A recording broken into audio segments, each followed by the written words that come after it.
Have you ever hopped onto a slide in the morning and it's cool and comfy? But by the afternoon, whoa, it feels like you're sitting on a frying pan? I know. Let's dig into the science of why afternoons are so much hotter. So picture this. The sun comes up in the morning and starts shining on everything. Your playground, your backyard, even your dog's favorite napping spot.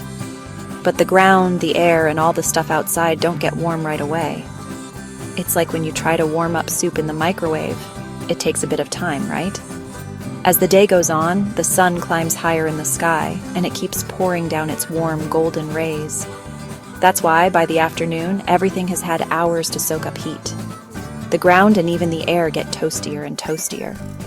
That's why the warmest part of the day isn't in the morning. It's usually in the afternoon. Now let's talk about stuff you touch, like benches and slides. During the day, the sun makes them warm, especially if they're in the sun for hours.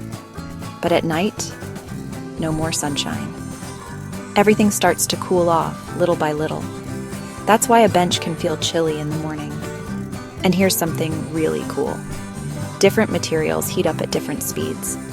Metal, like the slide, gets super hot super fast. Wood, like some benches, warms up more slowly and doesn't get as hot.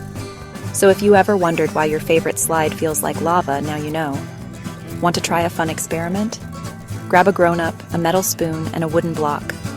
Shine a heat lamp on both for 5 minutes. Now carefully touch them. Metal heats up way faster than wood. Science in action. So here's what I want you to remember. The sun heats everything up as the day goes on. Surfaces get hotter the longer they're in the sun.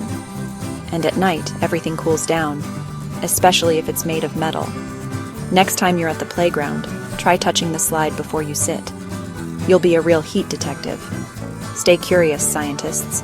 And don't forget to like and subscribe for more awesome science adventures.